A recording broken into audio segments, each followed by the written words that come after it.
Obviously you can see we are back, and I have disassembled. Let me get comfortable here. I have disassembled my Ed Brown slide, put a drop of oil up in there, and I've debated using this block, this Armorer's block, which as you can tell is helpful for something like a 1911. Debating doing this versus, say, the Vice. I've got my 1/16 Mayhew brand punch, which fits that hole. And again, I'm quite paranoid about effing up a favorite pew-pew. So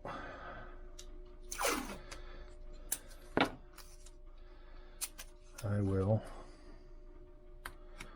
mask my work, because I have slipped with the hammer before.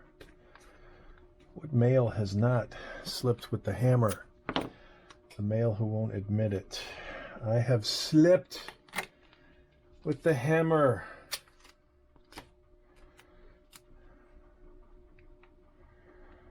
I'm so paranoid. I probably should leave the front open, because that's how I'll know if I drove the pin through, but I'm also guessing I should know based on how it feels. So maybe I'll put this one in back here, put this up in here, or maybe up in here.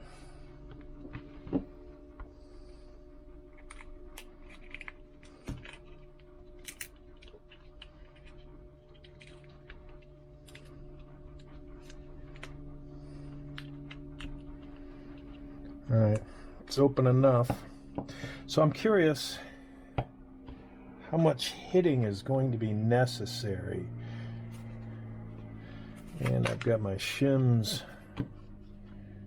because I'm trying to make this as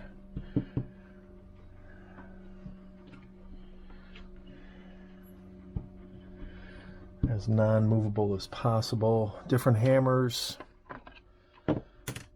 I hope to goodness that this is not Loctited.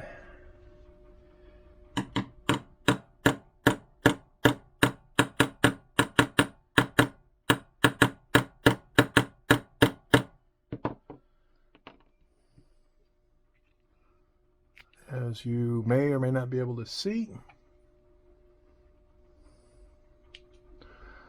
it's starting to come out. Again, it's, how long is it? It's that long, so we've probably got 90% more to go. I'm going to say slow and steady wins the race on this one.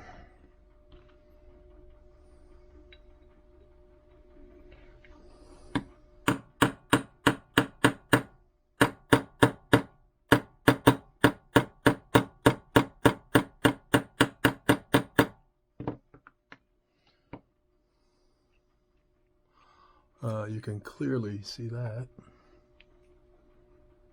At least I can. So we're about 3/4 through. I don't know that it's worth putting any more oil in there. I mean, I'm not having a difficult time tapping on it.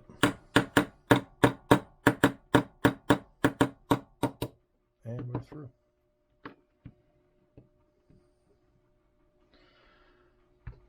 Or at least it felt like it.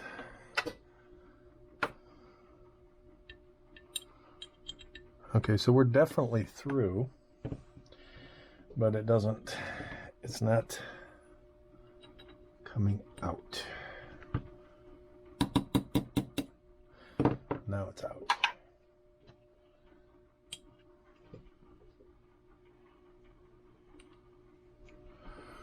And there is my roll pin. I'm going to take my glasses off and look at it. I wonder how reusable that is. It's a stout little mother fudger. Stout.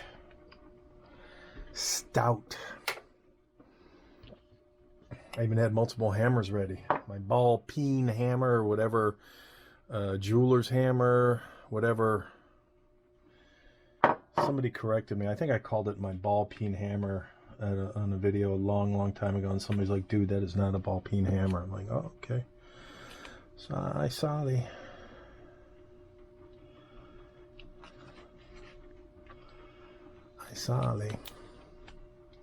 The reason I'm taking this off delicately is because I will reuse that template for the new site.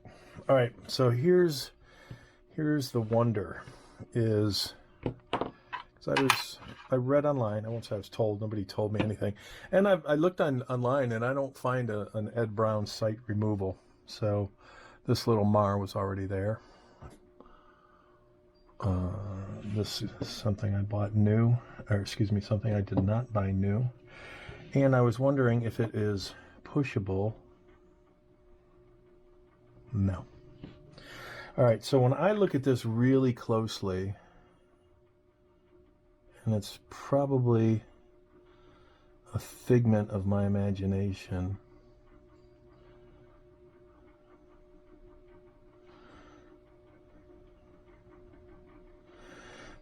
I've also read online, push from the left to the right, same as a shell ejecting. So I'm thinking that's what I'm going to do, because it's nice to see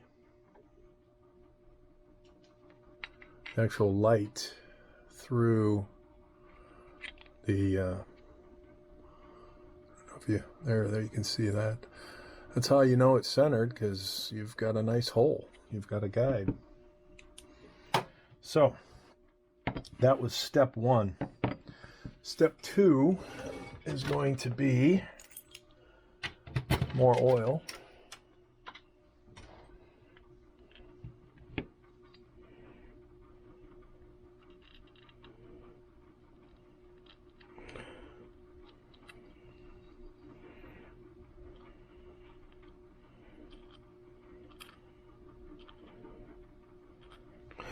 Let that set a while, and we'll be back with the sight pusher. All right, I didn't bore you with the details of getting this initial setup ready. We will seat this and see where we're at.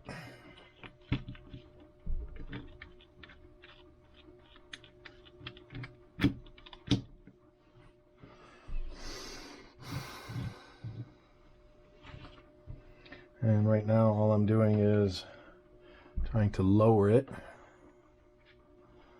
to see how close we are.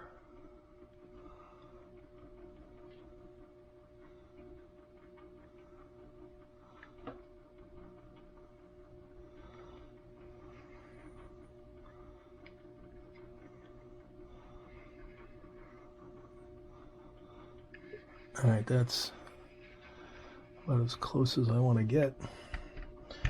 Let's see if that will maintain when I put some pressure on it.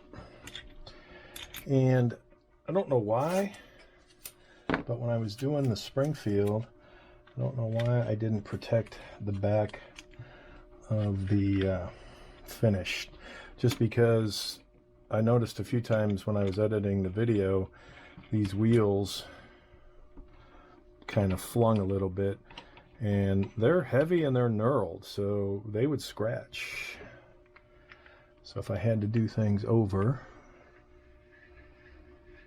okay, we are pretty dead center on this, and I don't know if it's going to come out friendly or not.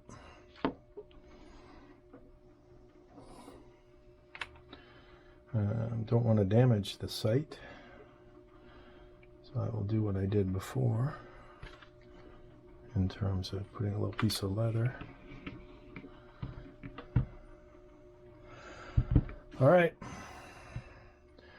let's see if this wants to come out nicely. Okay, I'm feeling and I heard.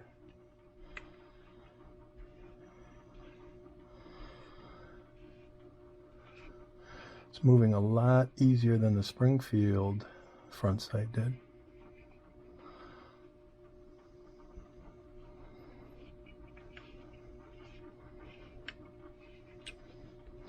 And there it is.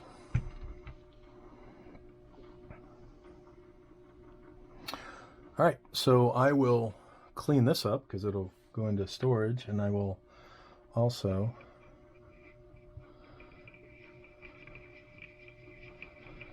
I'm not going to remove my slide, but I will take this off so you can get a better look-see. That's what I meant about the knurling coming off, and I suppose a little added care is good. Yep, there's another oopsie. And the number of times I did this for the Springfield, off and on, off and on.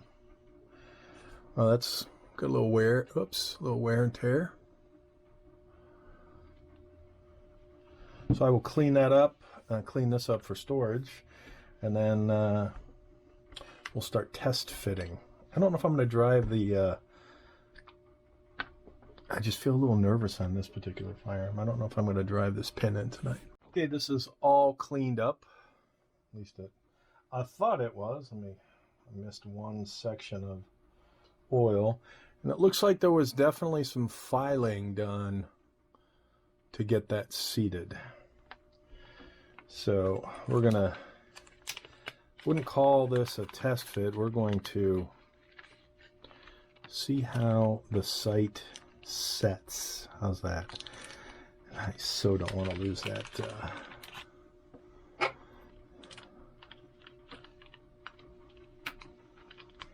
that little pin. So valuable.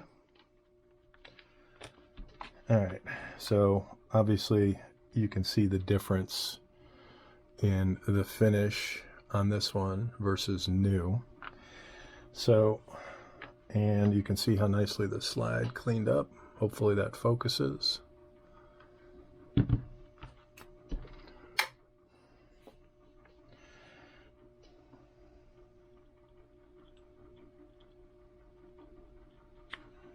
Oh wow. Yeah, that's that no oil necessary. So again, I read online somebody said finger removal, finger installation. So that's kind of coolio. So there's my finger install. We do not need the sight pusher any longer. Let me put the sight pusher away.